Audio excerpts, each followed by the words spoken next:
에사야서 21장 우리가 자주 찾아갔던 구절이기 때문에 이렇게 시간을 많이 들이지 않겠습니다. 우리가 조금 이제 교리적인 특히 재림과 관련된 문맥에 대해서는 속된 구절들을 많이 찾아봤기 때문에 자, 이사야서 27장 1절은 엽기와 관련지어서 우리가 많이 찾아봤던 구절이죠. 그날에 주께서 그의 격심하고 크고 강한 칼로, 이 그날에 관해서 지금 26장 20절에서 환란 성도들의 휴거가 있었고 21절에서 예수 그리스도의 재림이죠. 역시 같은 재림 문맥입니다. 그날이라고 했을 때 주의 날이죠. 그의 격심하고 크고 강한 칼로 날쌘된 리비아단을 벌하시니, 날쌘이라고 하는데요. 제가 개혁성경을 지금 못 찾아봤습니다. 거기에 그렇게 된 건지 어쩐지 잘 모르겠는데, 이게 piercing serpent라고 되어 있으면, 아시다시피, pierce하면 찌르는 거를 칼로 확 찔린다고 하는 그런 의미가 있지, 날쌘뱀이라고 하는 것은 좀, 그렇습니다. 그래서, 어디에서 근거를 했는지 모르겠어요. 헬라어 콩코론스로는 플린이라고 나오는 것 같은데, 개혁성경 뭐라고 그러나요? 네? 강한? 강한? 칼로 날랜뱀 미워야다는 날랜뱀. 거기가 날쌘뱀이나 날랜뱀이나 그거를 참고를 하시는데, 이 피어싱이라고 하는 단어를 있는 그대로 번역을 하시기가 조금 어색한 부분에서는 아마 그냥 이렇게 참고를 많이 하셨던 것 같아요. 그런데 그런 게 많더라고요. 조금 어색하고 잘 이런 부분에서는 그냥 아마 기존에 사용되던 용어들 그냥 쓰시려고 한 건지 자신이 없으셔서 그러셨는지는 제가 뭐 잘 모르겠습니다. 어쨌거나 날쌘뱀이라고 하면 조금 곤란하고, 아시다시피 피어싱 한다는 얘기는 찌른다는 얘기인데, 마귀가 사람들을 불화살로도 쏘고요. 그죠? 여러분 특히 에베소 6장에 보면 그런 성격을 지닌 것이죠. 여기서는 날쌘다라고 하는 그런 수식어는 아닌 것 같습니다.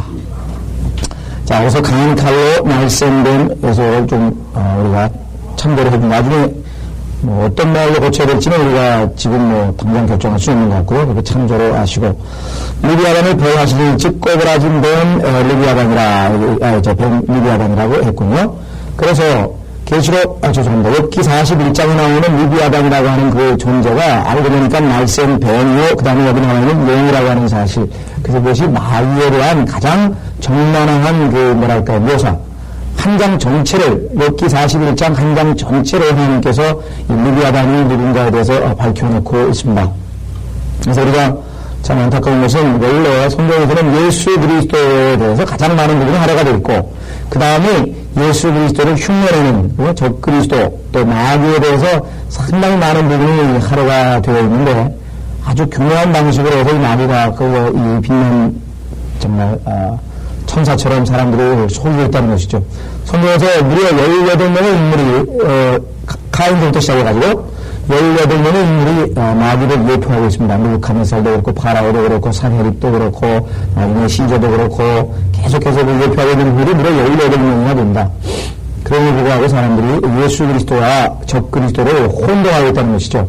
그래서 고린도 교회에서도 보시면은 다른 예수를 전하면서 금방 받아야 되는 사람들이, 그러니까 예수 이름만 들어가면 다 그것이 올바른 건 줄 알고, 그리스도 하면 그것이 다 올바른 건 줄 알고 그냥 막 받아들이는 그 틈을 타서 사실을 속이는. 그럼 아시다시피 예수라고 하는 것은 인간의 이름입니다. 여호수아도 예수란 뜻이고, 요시아도 여호와스도 예수란 이름이고, 그러니까 그 예수라고 하는 이름은 인간으로서 이름이고, 그리스도라고 하는 것은 아시다시피 기름 부음에 나왔다는 뜻 아니겠습니까? 히브리어로 메시아스고, 헬라어로는 크리스토스라고 해서 기름 부음을 받은 자니까, 성경은 예수 그리스도는 기름 부음을 받으신 것이 아니라 에스겔서 28장에서 마귀도 기름 부음을 받은 자입니다. 그래서 우리가 그리스도만 얘기해가지고서는 정말 확인을 더 해가거든요. 그게 어떤 그리스도인지 또 확인을 하고, 어떤 예수인지도 확인을 하고, 왜? 예수라고 하는 이름을 가진 사람이 지금 전 세계에 많습니다. 우리나라는 없지만요, 저쪽 세계에 가면은 지난번에 가면 바예수, 예수의 아들이라고 하는 바예수도 있고요. 참 많습니다. 예수라고 하는 이름을 가진 사람들이. 자, 그죠? 그러니까 예수 그리스도, 그 다음에 뭐예요? 하나 더 가서 주까지 가서 이렇게 하면은 아시다시피 주님, 그 다음에 예수, 인간으로서 예수 그리스도, 그 다음에 기름 부음을 받은 자, 그래서 아버지와 아들과 성령, 삼위일체가 다 포함되어 있는 주 예수 그리스도, 이렇게 하면 이게 더 이상은 반박의 여지가 없죠. 가장 우리가 이제 예수 그리스도의 완전한 이름, 그죠? complete name이라고 하는데 그 이름을 사용하는 게 제일 안전합니다. 왜? 예수도 많고 그리스도도 많기 때문에 주도 많잖아요. 성경에 보니까 주도 한둘이 아니잖아요.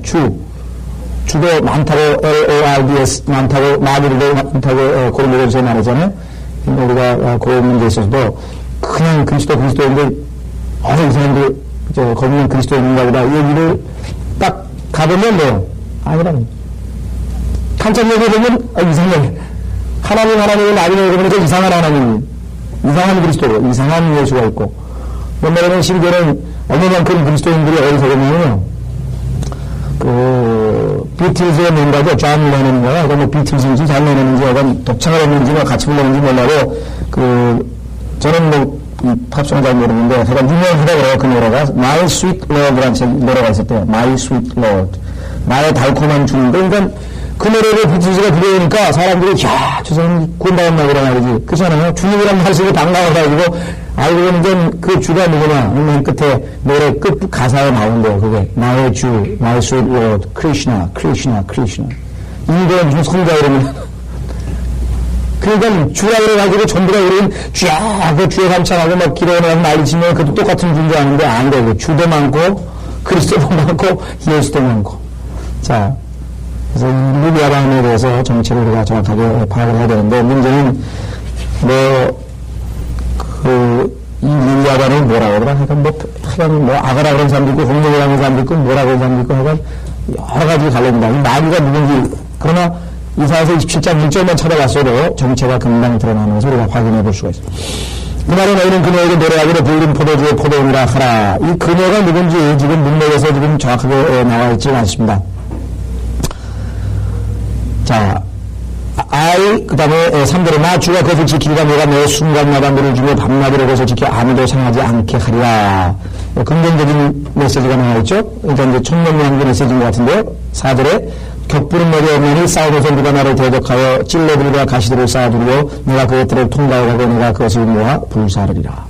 그래서 하나님은 이름이 전사라고 번역했을 겁니다. 아마 출애굽기 15장 3절을 보십시오. 출애굽기 15장 3절을 보시면 전사, 그게 아마 Man of War 그렇게 되어 있지 않나?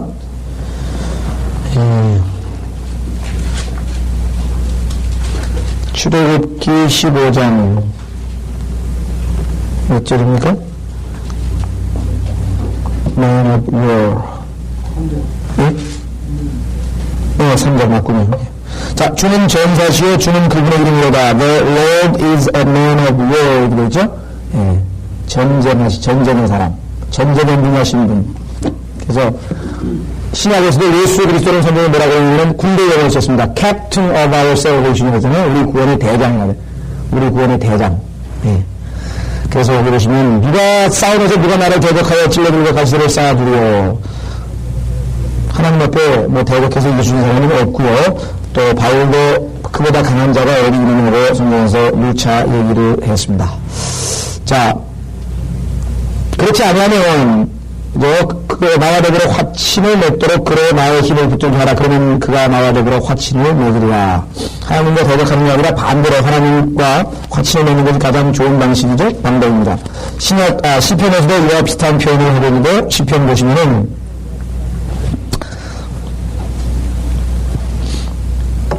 예수 그리스도죠. 아들에게 입맞추라라고 하는 표현이 나옵니다. 아들에게 입맞추라. 시편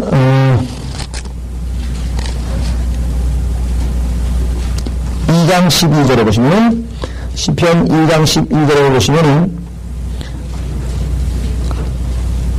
아들에게 어떻게 하느냐에 따라서 하나님께서 우리를 받아주시느냐 안 받아주시느냐 결정이 됩니다. 그래서 여기 보시면 그 아들에게 입맞추라라고 하는 표현이 쓰였군요. 12절에 그죠? 그 아들에게 입맞추라 그렇게 했습니다. 그렇지 않으면 그가 노하실 것이요 그가 조금만 격분하시고 내가 그 길에서 나가리라 그를 신뢰하는 모든 사람은 복이 있도다. 9절에도 나오면 내가 그들을 첫장으로 깨뜨릴 것이며 토기장에 질그릇같이 부수리라. 이게 누구예요? 예수 그리스도거든요. 왜? 7절에 나오죠? 내가 칙령을 선포하여 주께서 내게 말씀하시기를 너는 내 아들이라 오늘 내가 너를 낳았도다. 내가 뭐라 내게 구하라 그러면 내가 너에게 이방을 내 위로 땅이 내 끝을 내 소유로 주리라. 그래서 여기 지금 보시면 예수 그리스도의 것을 알 수 있고 그가 내 철장으로 깨뜨리며 그러니까 아들에게 입맞추는 거 아들에게 어떻게 하느냐에 따라서 우리의 인생의 방향이 완전히 바뀌어버립니다. 예수 그리스도에서 어떠한 태도를 취하느냐에 따라서 우리 인생이 바뀌어버리는 것이죠. 예. 자, 다시 이사야서 보시면요.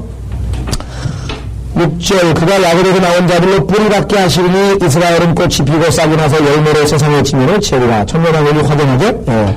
야곱에서 나온 자들로 뿌리 받게 하시니 이스라엘은 꽃이 피고 싹이 나서 열매로 세상의 지면을 채우라. 어떻습니까? 이스라엘은 사실 예수님께서 초림하셨을 때는 어떤 모습이었느냐? 잘 아시는 것처럼 마태복음 24장. 예수님은 초림 때에는 열매가 하나도 없었어요. 그래가지고 예수님께서 저주를 했죠. 유일하게 저주한 나무가 무화과 나무입니다. 그 무화과 나무, 그저 이스라엘을 예표하고 있죠. 마태복음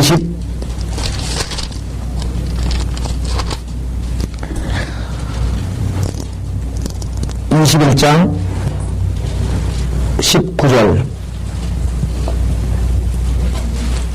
자, 마태복음 21장 19절에 이렇게 기록되어 있습니다. 길가에 있는 한 그루의 무화과 나무를 보시고 그 나무가 나무에 가셨으나 ip사귀 외에는 아무것도 찾지 못하시자 그 나무를 향하여 말씀하시기를 이제부터 내게서 영원히 열매가 맺히지 못할 것이라고 하시니 그 무화과 나무가 곧 말라버리더라. 이렇게 얘기했죠? 왜 그렇습니까? 입만 무성하고 열매가 하나도 없는 이스라엘에 대해서 하나님께서 심판하신 것이었죠. 그래서 여러분 말 아시는 것처럼 그러나 하나님께서 이스라엘을 완전히 버린 것이 아니라고 성경에서 말씀하신 것처럼 마태복음 24장에 가시면 이제 무화과 나무가 다시 열매를 싹을 내는 그때가 오게 된다고 주님께서 말씀하고 계십니다. 자, 마태복음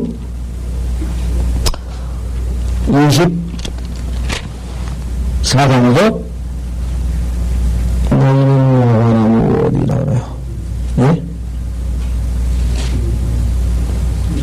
32절. 네. 자, 마태복음 24장 32절에 무화과나무의 한 비유를 들어라 그랬죠? 무화과나무의 배우라. 그 가지가 유연해지고 잎이 나오면 여름이 가까운 줄 너희가 아는 이와 같이 너희도 이 모든 것을 보면 겨울이 가까이 곧 눈앞에 이른 줄 알라고 했습니다. 자, 그 가지가 유연해졌습니다. 잎이 나왔습니다. 여름이 가까운 줄 알라고 말씀하셨습니다. 1948년이죠? 1948년 5월 14일 이스라엘에 드디어 그 저주받았던 그 열매 없는 이스라엘이 드디어 가지가 여기 나와 있는 것처럼 유연해지고 잎이 나와서 드디어 독립을 했고 지금 현재 계속해서 이스라엘이 무화과나무 그 무화과나무가 천년 왕국에 가면은 그야말로 아름다운 열매들을 통해서 하나님께 영광을 돌리게 되는 것입니다. 요한복음 15장에서 너희가 과실을 열매를 많이 맺으면 내 아버지께서 영광을 받으실 것이요 라고 말씀하셨죠. 자, 7절에 가시면 그가 이스라엘을 쳤던 자들을 치셨던 것 같이 이스라엘을 치셨겠느냐? 아니죠. 이스라엘은 목적이 뭡니까? 징계가 목적이지 싹 완전한 멸망과 심판이 목적이 아니었습니다. 아니면 이스라엘을 살해한 자들을 살해하신 같이 이스라엘을 살해하셨겠느냐? 심판이 이르게 될 때 주께서는 적절하게 이유를 제시하시니 그런 동풍이 부는 말에 거친 바람을 제거하시는도다. 이런 표현들이 조금 비유되지만요. 우리가 정확하게 교리적으로 뭘 가리키는지는 정확하게 알 수가 없습니다만은 지금 현재 7절과 8절 이 초점이 무엇이냐면 주님께서 이스라엘을 징계하셔서 그들이 회복하는 이스라엘의 회복에 관한 내용들이 담겨져 있습니다. 여러분 잘 아시는 것처럼 이 로마서 11장과 궤를 같이 하고 있죠. 로마서 11장으로 가시면요.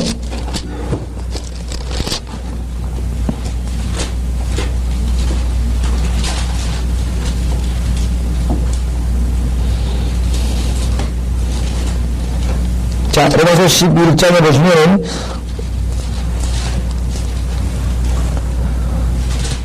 자, 8절에 보시면요. 기록된 바와 같이 하나님께서 오늘까지 그들에게 혼미한 영과 보지 못할 눈과 듣지 못할 귀를 주셨노라 하였느니라. 지금 현재 교회 시대의 이스라엘의 상태입니다.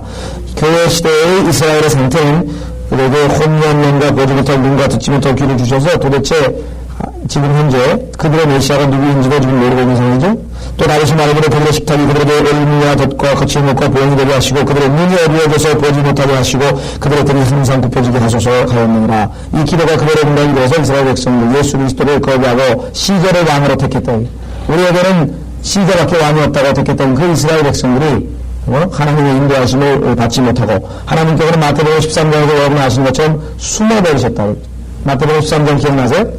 숨어버리셨다. 그 지난번에 성경 제가 그 번역을 숨기시고가 아니라 숨었다고 고치라고 했는데 기억이 나시는지 모르겠습니다. 확인해 보십시오.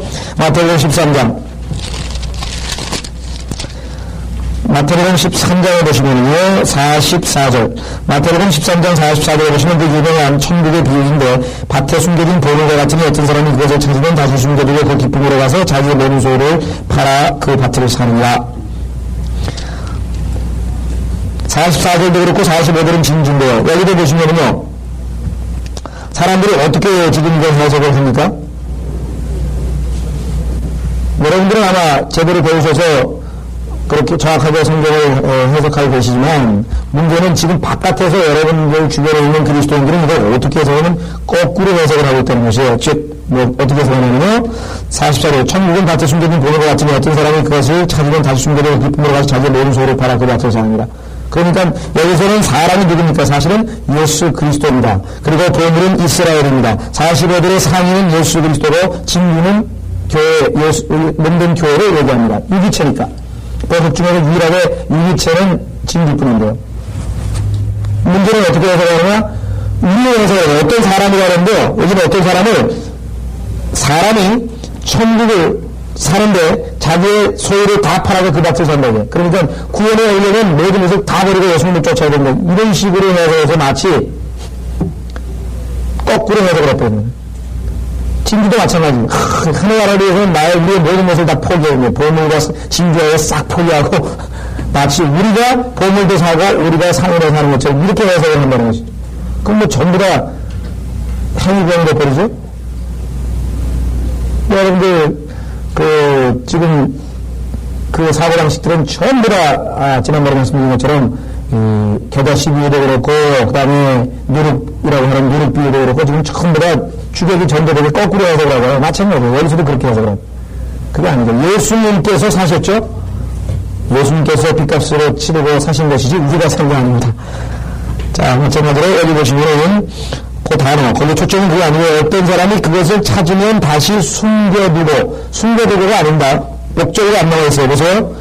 The which when a man hath found, 거기까지가 지금 나왔죠. 그 다음에 he hideth it가 안 나왔잖아요. he hideth it 하는 타동사로 그것을 숨겨둔다는 얘기가 되지만 그게 아니고 숨는다고 하는 자동사로 쓰였다는 거예요. 자동사. 그런데 그것은 아시다시피 신명기에 뭐예요? 역시 주님께서 자기의 얼굴을 숨기시겠다고 하는 것과 일치한다고 그랬죠. 그러니까 그 이스라엘을 숨기는 게 아니라 교회 시대에 이스라엘이 예수 그리스도를 거부하고 시절에 섰기 때문에 하나님께서 그들에게 얼굴을 숨기셔서 뭐예요? 아무리 기도를 하고 불러도 응답을 하지 않는 그 징계의 2000년 기간을 얘기하는 것입니다. 오늘 11장으로 다시 오시면은 그러나 이것이 완전히 실적은 아니다 그러죠.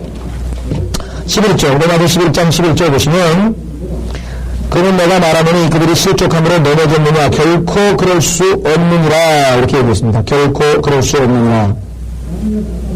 자, 그래서 결국은 이스라엘은 다시 회복한다고 기록이 되어 있습니다. 보십시오. 8절. 11장 28절에 보시면, 로마서 11장 28절에 보시면, 이렇게 기록이 되어 있습니다. 복음에 관하여는 그들이 너희로 인하여 원수가 되었으나, 하나님의 원수가 되었어요.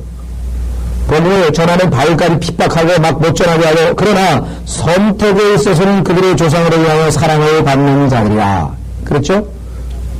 하나님께서 아브라함을 선택했고 이삭을 선택했고 야곱을 선택했기 때문에 그 후손들은 뭐 자동으로 선택을 받았죠. 그래서 29절 이런 하나님의 은사와 부르심에는 후회가 없으심이니라. 29절은 주로 교회 시대에 구원의 영원한 보장의 교리를 설명할 때 자주 인용을 합니다. 원적으로 적용을 하지만 원칙적으로는 이스라엘에 대한 얘기입니다. 여기 문맥에서 보시면 하나님께서 아브라함의 자손을 집에 한번 택했기 때문에 후회하심이 없다고요. 그래서 결국은 뭐예요? 이스라엘이 구원을 받게 된다라고 기록이 되어 있습니다. 26절. 그리하여 온 이스라엘이 구원을 받으리라. 기록된 바와 같이 구원자가 시온에서 와서 야곱에게서 경건치 아니한 것을 제거하리라. 내가 그들의 죄악을 없앨 때 그들에 대한 나의 언약이 이것입니다. 바로 이것이 지금 이사야 27장에 기록되어 있습니다. 이사야 27장에 보시면 9절 이사야서 27장 9절에 그러므로 이것으로 인해 야곱의 죄악이 정결케 되리라 그랬죠. 야곱의 죄악이 정결케 되리라. 그의 죄를 제하는 모든 열매는 이것이니 곧 그가 제가로 모든 돌들을 산산이 부서진 섞어서 띠우답게 하실 때 아세라들과 형상들이 다시는 서지 못하는 것이라. 다시 말하면 이스라엘이 하나님으로부터 용서를 받고 죄악이 정결케 되어서 이제 새로운 언약을 체결하게 되면 이제 그 열매로서 그런 모든 우상을 다 제거하고 이제 하나님만을 섬기게 되는 정황에서 그런 복된 백성이 된다라고 하는 것이죠. 따라서 여기 보시면은 아까 얘기했던 그 야곱의 죄악이 정결케 된다고 하는 로마서의 기록과 정확하게 일치를 하고 있는 것을 우리가 확인해 볼 수가 있습니다. 자, 실제적으로 이스라엘 백성들의 죄가 많이 깨끗하게 된 것은 여러분 잘 아시는 곳곳에 성경에 기록이 되어 있기 때문에 다 찾지 않고 신약에서 한국어, 구약에서 한국어만 다시 한번 확인해 보겠습니다. 예레미야서 50장 17절 보시면 예레미야서 50장 17절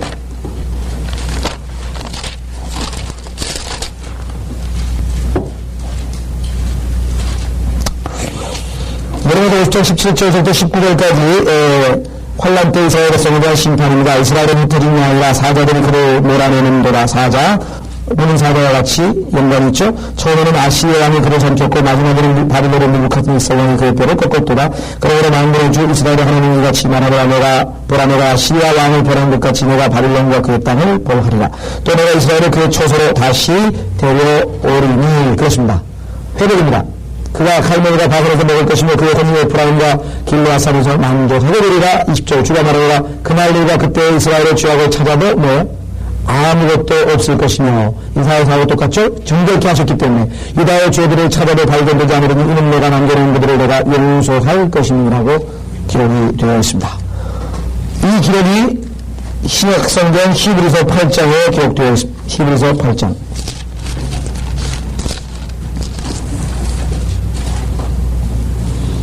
지난번에도 우리가 말씀드렸듯이 계시록 11장에 보시면은 지금 현재 이스라엘의 즉 예루살렘의 영적 상태를 하나님께서 소돔과 같고 이집트와 같다고 했습니다. 그렇죠? 지금 현재 교회 시대 특히 막바지에 지난번에도 말씀드렸죠.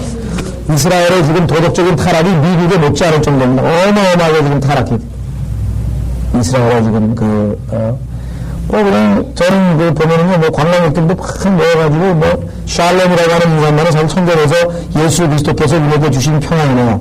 예수님께서 부활하신 직후에 제자들에게 가서 샬롬, 평안, 피스라고 하죠. 너에게 평강이 있을지어다. 그 아주 거룩한 인간 말인데 참 술잔 부딪히면서 그냥 샬롬 이라고 그래서 거기는 약간 우리가 안녕하세요 그 말이 그 사람들에게 샬롬이고 국면이니.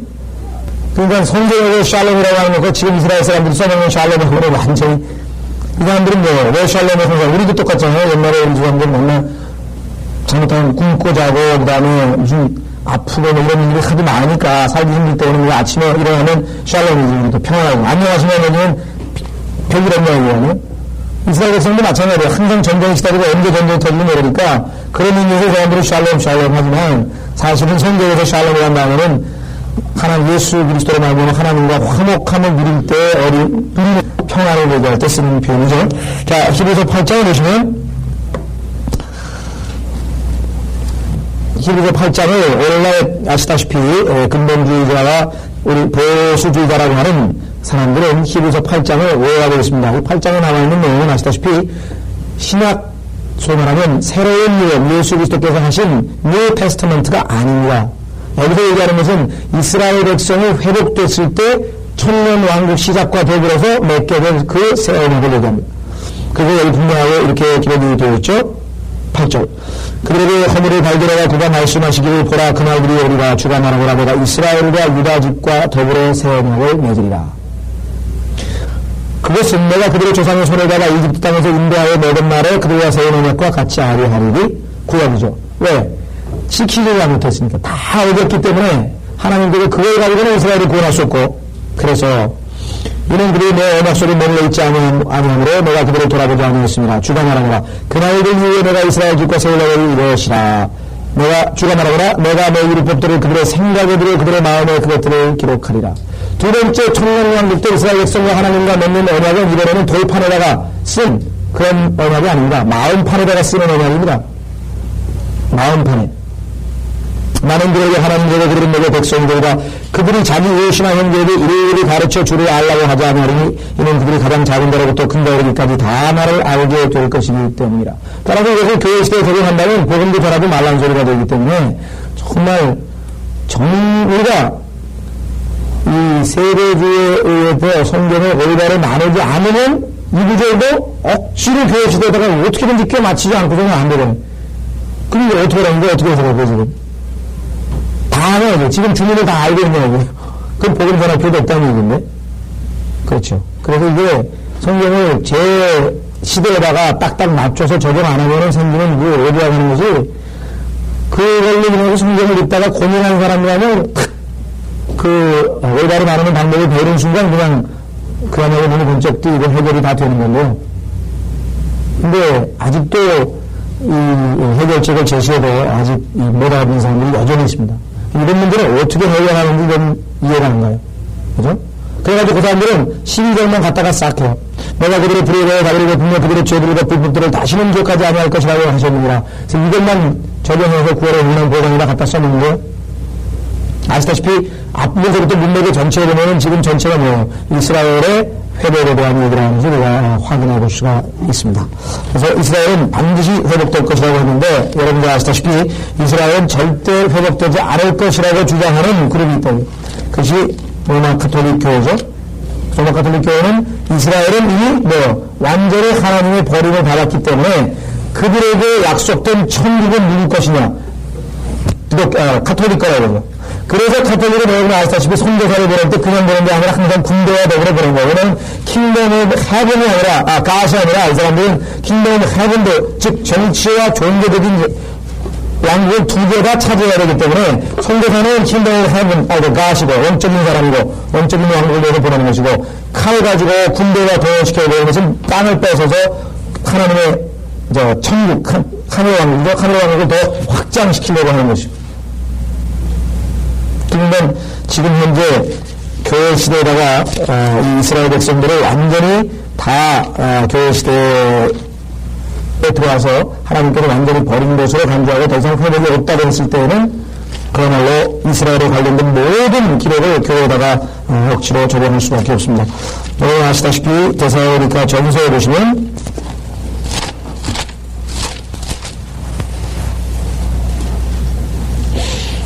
데살로니가 전서 2장 16절에 보시면요.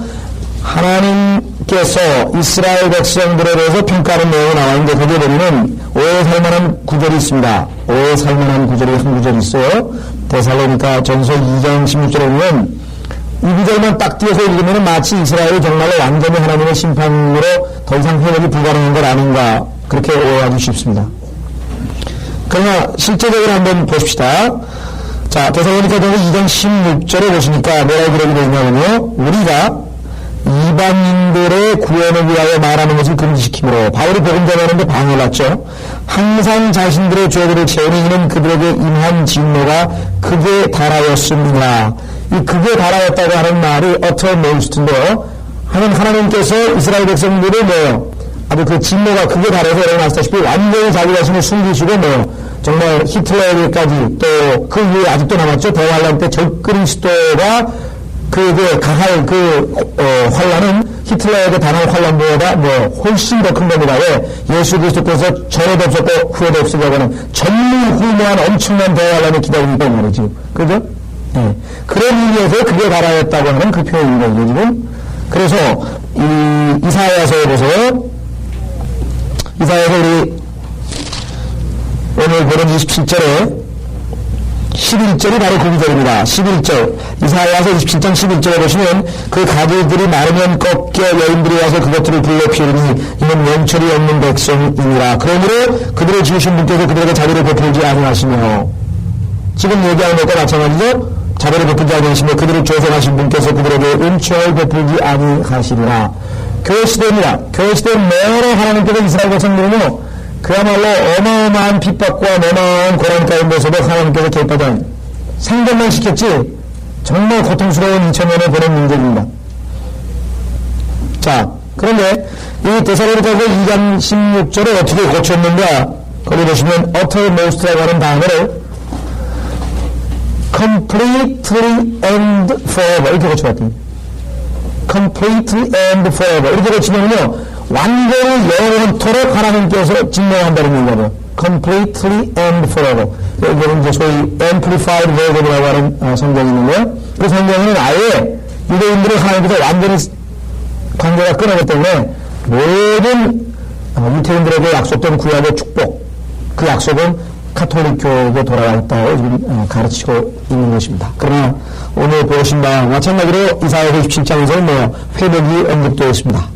분명히 구절에 그러므로 이것으로 인해 야곱의 죄악이 증거케 되리라고 했고 그의 죄를 지하는 모든 명령인 것이니 곧 그가 제단의 모든 돌들을 산산이 부서진 석회석들을 받게 하실 때 이 석회석이라고 하는 단어가 chokestones인데요. chokestones 이 단어는 역대기 하 34장 7절에도 나옵니다. 그것은 요시아가 개혁을 할 때에도 이 우상들을 다 파괴시켜버렸는데 뭔가 우리가 지난번에 분명하게 항상 염두에 두실 것은 환란과 천연왕국과 환란과 재림과 천연왕국과 이것이 항상 뭐예요? 오버래핑 되다 보니까 주고받고 해서 어떨 때는 긍정적으로 하고 어떨 때는 부정적으로 나왔기 때문에 일관성 있게 연결되는 것이 아니라고 했었습니다. 그리고 또 역시 구절은 분명히 긍정적인 얘기인데 10절에 가니까 심판이 나오며 즉 교회 시대의 마지막 즉 대환란의 시작에 대한 내용입니다. 견고한 성읍이 황폐하게 되며 초소가 벌어져서 강우처럼 만고 지름이 송아지가 버려서 먹고 거기에 누워 나무 가지들을 먹어 없으리라. 그 가지들이 마르면 꺾여 어디서 본 것 같죠? 요한복음 15장과 연관시켜서 보십시오. 그 가지들이 마르면 꺾여 연들이 와서 그것들을 불러 피우니 이는 명철이 없는 백성이라. 그러므로 그들을 지으신 분께서 그들에게 자비를 베푸지 아니하시며 그들을 조성하신 분께서 그들에게 은총을 베푸지 아니하시리라고 나와 있습니다. 자, 그러니까 하나님께서는 자비와 긍휼과 은혜의 하나님이신과 동시에 엄격하시고 또 소멸케 하시는 분이시므로 그것이 지금 항상 균형 잡혀서 성경에 기록이 되어 있습니다. 그러니까 이와 같이 하나는 긍정적으로 갔다가 하나는 부정적으로 갔다가 이와 같이 써놨기 때문에 하나님께서 나누라고 하는 방식대로 나누는 사람은 탁탁탁탁 그렇구나 하고 깨달아서 문제가 안 생기는데 그렇게 안 하는 사람들은 어떻게 생기냐고요. 그렇게 안 하는 사람들은 걸려 넘어진다고. 무슨 돈이 이러냐, 이거는. 금방 좋은 얘기 했다가 나쁜 얘기 했다가 좋은 얘기 나쁜데, 뭐는 거예요? 왜 그럴까요? 초림과 재림이 항상 뭐예요? 성경에서 구약 성경에서는 가로 안에 교회 시대가 없이 붙어 있기 때문에 초림 때 이스라엘 백성들이 예수 그리스도를 거부하고 징계받는 그 내용들이 집중되게 나오다가 바로 뭐예요? 재림 때 회복되고 영광스럽게 되는 게 나왔다가 같이 붙어 있다고. 그래서 이 구약 성경을 읽기가 그런 전제가 없이 될 때는 힘들다는 28장에 보시면요. 이사야서 28장 밑에 보면 그 내용들이 나와 있습니다. 이사야서 8장 9절에서부터 보시면 그가 누구에게 지식을 가르치며 그가 누구에게 교리를 깨닫게 해줄 것인가. 하나님께서 어떤 사람에게 지식을 가르쳐주고 교리를 깨닫게 해주신가? 적을 떼고 젖가지면서 물러난 자들에게로다. 이게 영적으로 조금 항상 젖만 먹고 베이비 상태에 있는 것이 아니라 이제 어느 정도 말씀으로 성숙해 가는데요. 10절 보세요. 명령을 반복하고 명령을 반복하며 주를 반복하고 주를 반복하여 여기서도 조금 저기서도 조금이 성경이 그렇게 되어 있다고. 여기서 조금 재림하고 조금 환란에 의해서 저기서 조금 환란에 의해서 저기서 조금 그러니까 성경을 계속 찾고 하면서 딱딱 나누어서 보는 사람에게는 뭐예요? 12절 그에게 말씀하시기를 이것이 지식 그 다음에 교리 또는 13절에 나오는 주의 말씀을 받죠. 이것이 너희가 피곤한 자를 쉬게 하는 쉼이며 하나님의 말씀 지식 또는 교리 이것이 우리가 하여금 쉬게 하는 쉼이며 이것이 기운을 새롭게 하는 것이라. 그러니까 하나님의 말씀이 올바른 마음 태도로 접근하는 사람에게는 쉼이 되고 힘을 준다 이거든. 기운을 새롭게 하고 그죠? 피곤한 자를 쉬게 하고 기운을 새롭게 해주는 그와 같은 말씀인 반면에 13절에 가면 부정적인 경우도 있다고. 하나님의 말씀이 보세요. 그러나 주의 말씀이 그들에게 임하시어 명령을 반복하고 명령을 반복하고 주를 반복하고 주를 반복하여 여기서도 조금 저기서도 조금 하셨으니 그 다음에 뭐예요? 부정적인 얘기가 나왔어요. 어떤 사람에게는 그들에 가서 뒤로 넘어져 부러지며 덫에 걸리고 붙잡히게 하려 하십니다. 그러니까 이 사람을 해가지고 금방 좋은 얘기다가 금방 아니다가 금방 그러다 지난번에 보니까 성경은 increase not라고 하는 그들의 즐거움을 늘리지 아니하셨더라고. 그럼 다음에도 자기들끼리 뭐 앞뒤가 안 맞으는 거 빼야되냐. 응? 제일 대표적인 경우가 이사야서 61장입니다. 61장을 읽다가 이들이 한 주에서 한 문장 속에서 절반은 긍정적으로 나가다가 절반은 부정적으로 나가. 왜? 콤마 하나로. 그게 교회 시대예요. 콤마 하나라고. 그러니까 2000년은 하나님께서는 그걸로 딱 적어라고. 그러면 오해가 안 나는 거 성경은 절대로 해석할 수 없다는 것이죠. 자, 이사야서 61장.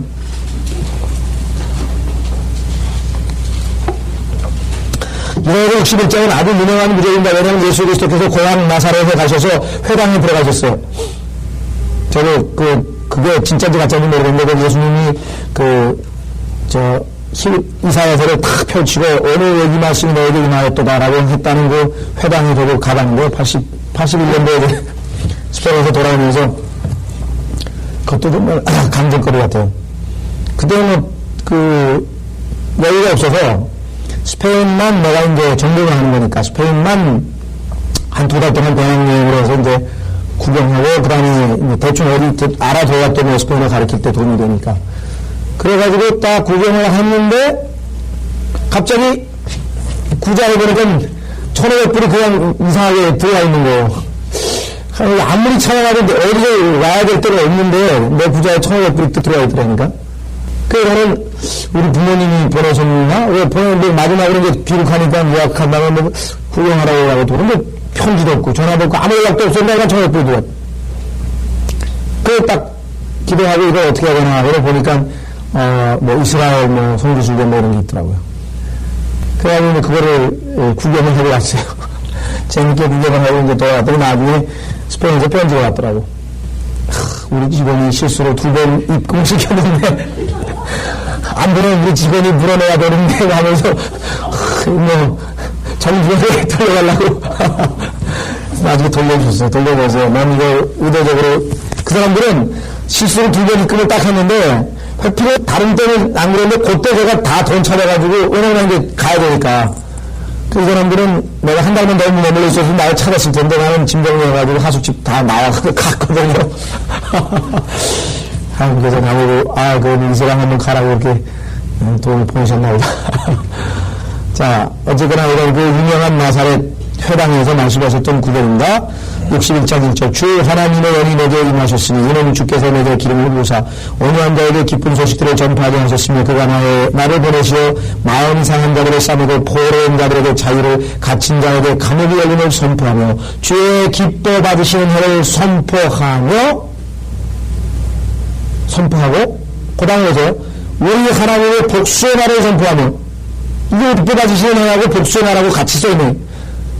복수의 선포는 모든 슬픈 자를 위로하고 시온에서 슬퍼하는 자들을 정하여 그들에게 재래신 아름다움을 슬픔 대신 기쁨의 기름을 무거운 연 대신에 찬양의 복을 주어 그들로 주의 심으신 의의 나무들과 부르게 하여 주께서 영광을 받으시라고 하는 것이라. 자, 그러면 예수님의 초림까지가 뭐예요? 기뻐하시는 해를 선포하고 여기까지가 초림이죠?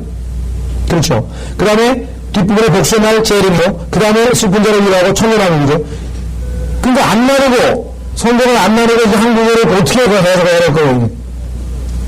그러니까 예수님께서 자기의 초림 때까지이기 때문에 2절에 창담절 즉 주의 기뻐하시는 해를 선포하고 여기까지만 딱 유명하셨잖아요. 복수의 날이라고 하는 말은 예수님 유명 안 하셨죠? 얼마나 정확하네요 하나님께서.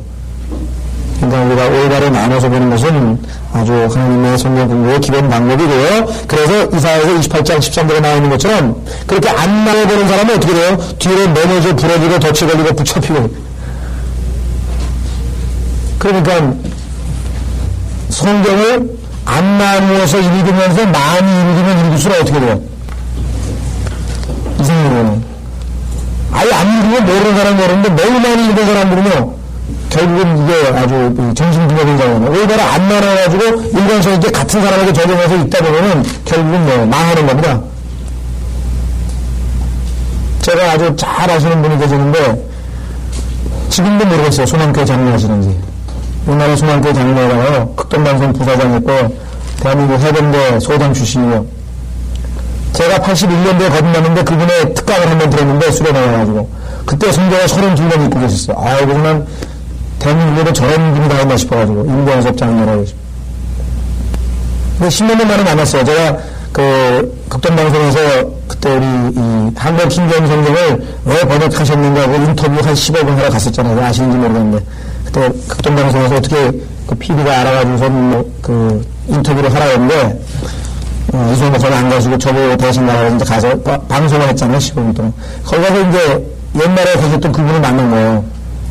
그래서 좀 인사하고 킹제임 성경을 좀 소개하고 제가 옛날에 10몇 년 전에 장로님 얘기를 들었는데 그때 32번 성경을 읽으셨다고 했는데 지금 몇 번 읽으셨습니까?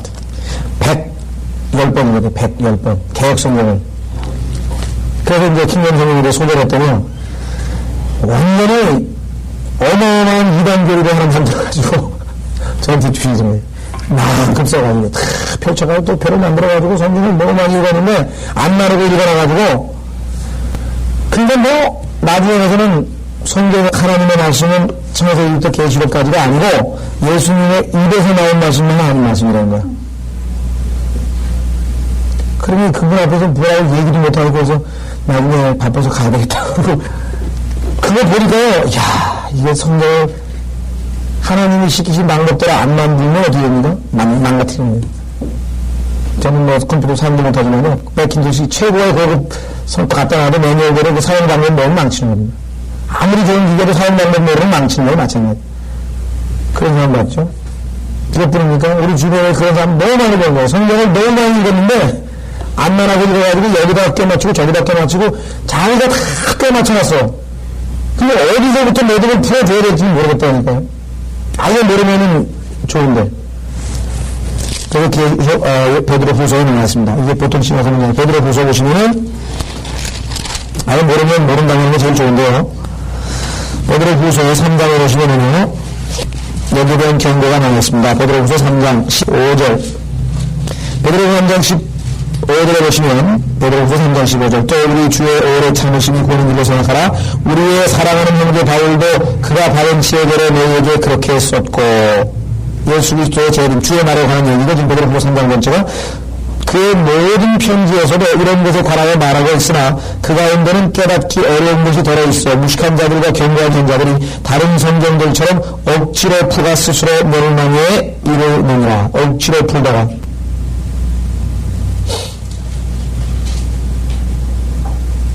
저 개인적으로 그런 경험이 많아요. 제가 좀 성격이 급해가지고 무슨 기계를 내고 이렇게 좀 차근차근 이렇게 맞춰서 딱딱 해야 되는데 조립을 해야 되는데 급한 데는 안 들어가잖아요. 그럼 뭐 방법 있을 텐데 막 힘으로 그냥 막 쥐는 거 나중에 툭 부러진다고. 그런 경우 많이 했거든요. 안 들어가면 이유가 있다고. 뭐 홈을 안 맞췄든지 뭐 짝이 안 맞든지 뭐가 이유가 있는데 그런 이유가 있다 이거야. 왜 안 들어가면 막 내면 부서지든지 뭐가 일이 벌어진다고.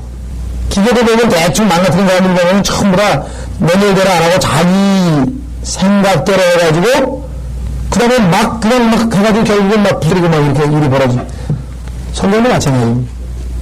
하나님 말씀이 여기서 조금 저기서 조금 해가지고 딱딱딱딱 나눠서 짝짝이 맞게 되어 있고 그래서 하나의 온전한 그림처럼 탁 나와야 되는데 잘못된 데다가 우리 특히 여러분들 그 있잖아요. 어린애들 이렇게 퍼즐 게임 만들어 보면은 비슷해가지고 될 것 같은데 약간 한 밀리미 차이가 나 안 들어가. 아닌 것 같은데 이래. 거의 비슷한데 아닌 것 같다고요? 맞아요. 아니야. 그거 아주 딱 맞기 전에는 이해시켜요. 자, 그래서 여기 보시면 하나님의 말씀이 어떤 사람에게는 쉼이 되고 그 다음에 기운을 새롭게 하는데 어떤 사람에게는 그게 뭐가 되냐면 뒤로 넘어져 부러지고 덫에 걸리고 붙잡히게 된다고 말씀을 하고 계십니다. 다시 이사야서 27장. 그래서 아까 11절에 지금 심판에 대한 얘기가 쭉 나와 있어요. 환란에 대한 심판에 대한 얘기가 쭉 나와 있습니다. 자, 12절. 그날에 27장 12절. 그날에 주께서 강의 수레로부터 이집트의 신에 이르기까지 격투하시리니 그러므로 너희 이스라엘 자손들아 너희가 하나씩 모여지리라. 그날에 큰 나팔이 불려지리니 그러면 아시리아 땅에서 멸종된 자들과 이집트 땅에서 쫓겨난 자들이 와서 예루살렘에 있는 거룩한 산에서 주께 경배하리라. 12절과 13절은 이스라엘의 회복에 관련된 것 같습니다. 그래서 나팔도 교회 시대의 휴거이라는 문맥에서 볼 때 이스라엘의 휴거, 즉 환란성도의 휴거와 관련지어서 보면 더 정확할 것 같습니다. 마태복음 24장 31절. 마태복음 24장 31절. 환란성도의 휴거죠. 마태복음 24장 31절.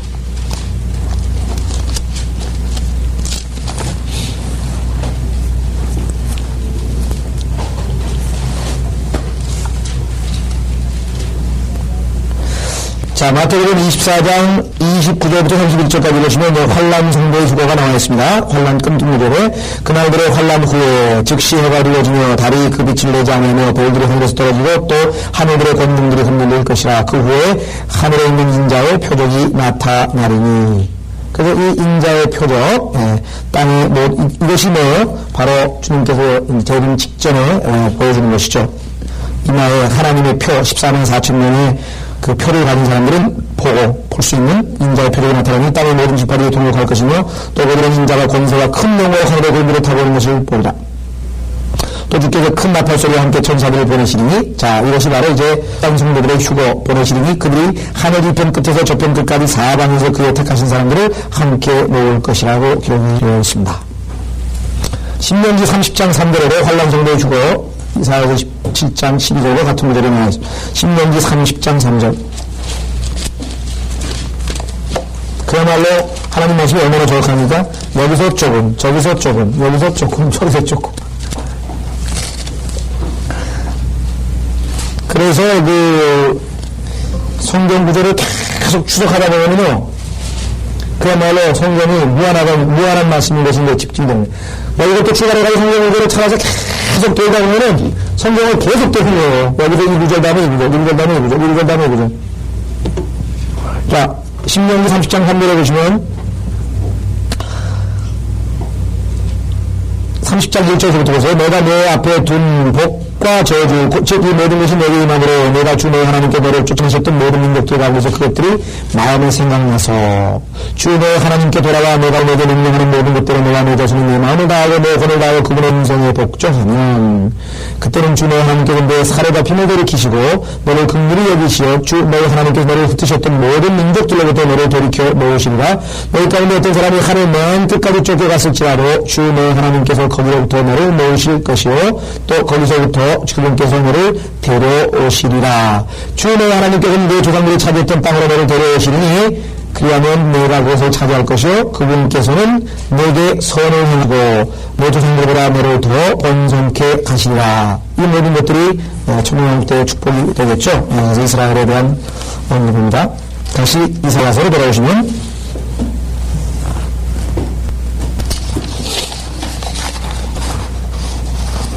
네. 이사야서 28장 1절에 보시면요, 교만의 멸류관 에프라임의 술 취한 자들에게 화하라. 교만의 멸류관, 참 얼마나 대조적입니까? 우리는 하나님이 우리에게 주시는 멸류관, 영광의 멸류관, 그 다음에 아시다시피 썩지 않은 멸류관, 생명의 멸류관, 기쁨의 멸류관, 이런 것들인데요. 의의 멸류관. 여기는 교만의 멸류관, 교만의 멸류관. 그러니까 모든 악한 것은 좋은 것을 왜곡시킨 거죠. 그 자체가 악한 게 아니라 좋은 것을 왜곡시킨 것이 나쁜 거예요. 멸류관 나쁠 게 없죠. 근데 교만의 멸류관. 에프라임의 술 취한 자들에게 화려하다 그 영광스러운 아름다움을 시들어주는 꽃이요. 그 화려했던 그 영광이 다 시들어지는 꽃이요. 그 멸류관은 포도주로 만취된 자들의 기름진 골짜기의 머리에 있도다. 보라, 주는 능하고 강한 자를 가르셨느니, 예수 그리스도죠. 그는 울박이 쏟아지는 폭풍과 멸망시키는 폭풍같이 막강한 물들이 멈춰 흐르는 홍수같이 그 손으로 땅에다 던지시리라. 교만의 멸류관 예수라 에프라임의 술 취한 자들은 발밑에 밟힐 것이며 기름진 골짜기의 머리에 있는 영광스러운 아름다움은 여름이 되기 전에 성립한 가을같이 시들어지는 꽃이 되리니 그것을 쳐다보는 자가 볼 때 아직 그 손에 있는 동안 먹어버리리라. 하나님께서 이제 에프라임이라고 하는 이스라엘이죠. 대표되는 이스라엘을 대표하는 에프라임을 심판하시는 얘기입니다. 역사적으로는 실제적으로 이스라엘 10지파에 대한 심판이고요. 역사적으로는. 그러나 아시다시피 실제적으로는 교리적으로는 마지막 시대 이스라엘에 대한 심판인데 재림 직전에 있을 때 우리 뭐랄까요 환란 대환란 있기 직전에 교회 시대의 영적 상태와도 연관이 되겠죠. 술과 관련된 것, 술. 제가 모두 말씀드렸지만, 음주운전서부터 시작해가지고, 요즘에는 여중생, 중학교 1학년 여중생서부터 시작하면 술 안 먹으면 그게 다, 뭐라 그러냐, 바보가 되는, 따돌림 맞게 되는 그런 상황까지 와 있습니다. 그래서 지금, 술 취함에 관한 얘기가 계속해서 나와 있죠. 자, 여러분 아시다시피 이들이 차지하고 있는 세상적인 그런 영광이라고 하는 것은 쉽게 시들어버립니다. 반면에 하나님의 말씀은 영원토록 서 있다고 말씀하고 있죠. 베드로전서 1장 24절과 25절을 보시면 이와 관련지어서 이 세상의 영광, 가장 우리가 볼 때 화려한 것은 꽃이잖아요. 며칠 있으면 다 시들어버리잖아요. 그것이 이 세상에서 우리가 누리는 영광에 비유된 것입니다. 너무나 잘 아시는 것이죠. 요즘에 보니까, 요즘에 제가 이렇게 아침에 강의 끝나고 이렇게 차 타고 이렇게 갈 때 보면은 그 타이밍이 꼭, KBS 라디오에서 이제 라디오를 이렇게 틀어보면은, 이름이 뭐더라? 그때 그 사건이라고 하는 프로그램이 있어요. 그래서 이거 애청자가 됐어요. 보니까 아주 저는 관심도 없었던 재미있는 일이 많더라고요. 그러니까 무슨 노태우 비자금 사건, 이런 거 있잖아요. 이제 광복이 6년 스타일로. 그래가지고 아침에 이제 지치고 그러니까 틀어놓고 가다 보니까 배울 게 많더라고요. 야, 그 아주 자기가 화려했을 때, 그 권력의 정상에 섰을 때 아주 호령하던 사람들이 나중에 뒷점으로 이제 물려났을 때 당하는 어떤 무시당하는 것, 이런 것들에 대해서 막 화풀이하고 막 이런 내용들이 많아요. 그래서 그거를 모였을 리가 없었을 텐데, 오늘 자기가 어떤 대접을 받을 것인지 뻔한 거 아니에요. 세상에서는 정치하고서도 레인덕이라고 해가지고 벌써 이 말쯤 되면 벌써 사람들이 처음 그 다음 대통령 해먹을 사람들은 다 몰려가는 게, 물러나고 나서 뭘 쳐다보겠어요? 그 사람들에게 아주 충성된 능력, 그 사람들만 빼고는. 자, 베드로전서 1장에 보시면요. 23절, 너희가 거듭난 것은 썩어도 시효된 것이 아니라 썩지 아니할 시효된 것이니 살아있고 영원히 거하는 하나님의 말씀으로 되느니라. 이는 모든 육체는 풀과 같고, 그랬죠. 모든 육체는 풀과 같고, 사람의 모든 영광은 풀의 꽃과 같으며, 풀은 마르고 꽃은 져도 주의 말씀은 영원토록 남아있습니다. 이런 거죠. 풀은 마르고 꽃은 져도. 여러분들, 하나님께서 우리가 생각할 때는 꽃의 영광하고, 인간의 권력이나 그런 기타 영광하고 어떤 게 더 오래가고, 어떤 게 더 전하는 거죠. 우리가 생각할 때는 권력이 더 좋은 것 같지만요, 하나님께서 그렇게 얘기 안 했죠. 바테레온에서 보시면은 솔로몬의 영광이 백화파 함성의 영광보다 못하다고 했잖아요. 그런데 그 꽃의 영광도 뭐예요? 금방 시들어버린다. 영원한 것은 주의 말씀은 영원토록 남아 있음이라고 기록을 했습니다. 자, 다시 이사야서 28장으로 오시면은, 이사야서 28장으로 오시게 되면요, 1절에 보시면 보라 주는 능력으로 강한 자를 가르쳤느니 예수 그리스도께서 와서 심판하실 때요 전무후무한 환란이라고 했습니다. 우박이 쏟아지는 폭풍과 멸망시키는 폭풍같이 막강한 물들이 넘쳐오는 홍수같이 그 손으로 땅에다 던지시라. 여러분 최근에 보면 시딘난도라든가 그다음에 홍수난도라든가 그다음에 이 태풍이라든가 또 미국에는 또 회오리바람이잖아요. 회오리바람이 부는 그런 그 지역들의 그 아주 완전히 황폐한 모습들을 자주 화면에 보실 수 있잖아요. 시속 120km의 바람이 불면 거기서 뭘 해야 됩니까? 할 게 없다고. 그냥 무릎 꿇고 기도하는 거예요. 아무리 똑똑하고 뭐 해봐도 다른 도리가 없어요. 그 사람이 하나님을 안 믿는 사람이라도 어때요? 예수 그리스도를 안 믿는 사람이라도. 오 마이 갓. 그 마지막 기도 한마디 하고 죽는 거 끝나. 그 기도를 뭐요? 조금 일찍 했어야죠. 오 마이 갓. Save me. Be merciful. 날 긍휼히 여기시고 좀 구원해라. 그 흡전을 찍었어야 되는데, 이 심판하신 데 가가지고, 그 참에 가가지고, 그때 하면은 뭐, 하나님께서 안 들으신다고, 잠언 1장에 보시면. 때가 늦으면 안 된다니까요. 잠언 1장. 참, 우리가 이것에 대해서 좋게 홍보를 좀 많은 사람들에게 했으면 좋겠습니다. 어떤 사람은 그래요. 언젠가 나도 하나님께 돌아간다고 조금만 기다려.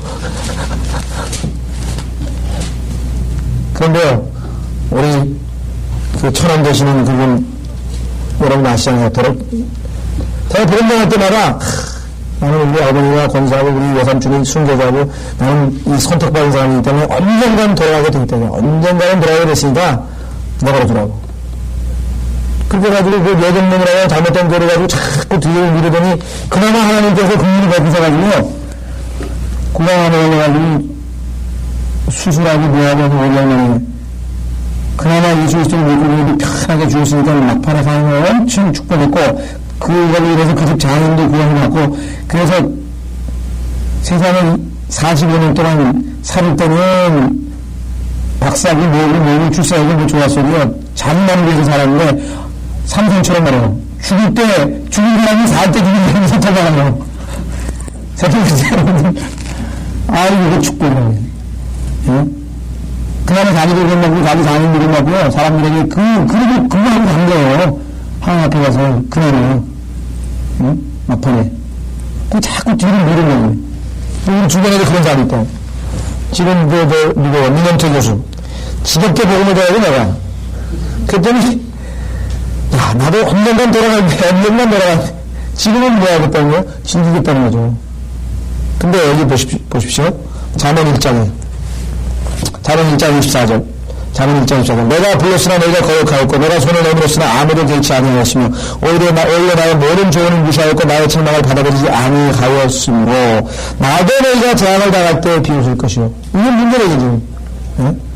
나도 너희가 재앙을 당할 때 비웃을 것이요 너희에게 두려움이 날 때 조롱하리니. 그때가 이제 뭐 120km 막 무슨 뭐 타이푼이 불고 무슨 뭐 사이클론이 오고 막 그때 가가지고 무슨 무릎 꿇고 뭐 이제 살려달라 그러고 뭐. 응? 여기 보시면은 고난과 고통이 너에게 임할 때라 28절 그때 그들이 나를 부를 것이나 내가 대답하지 아니하겠고 그들이 일찍 나를 찾을 것이나 나를 만나지 못하리니 이는 그들의 지식을 싫어하며 주를 두려워하기를 원치 아니하였습니다. 그들은 나의 조언을 결코 원치 아니하며 나의 모든 책망을 경멸하였도다.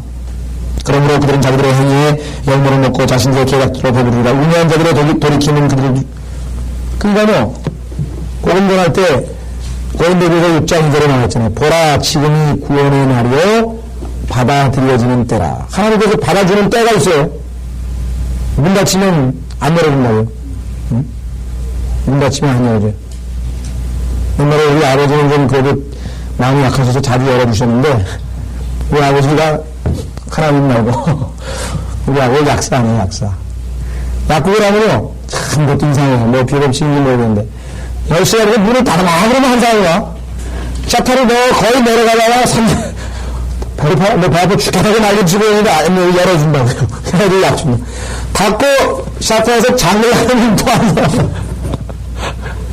장. 그래도 열어주시면 나이는데 그죠? 열어주시면 나이는데 안 열어주면 어떡할 거야 이제. 응? 안 열어주면.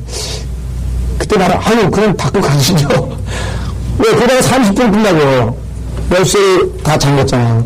그러면 다시 또 올려야죠. 문 열어야죠. 가가지고 불 켜야죠. 그 약 준다고.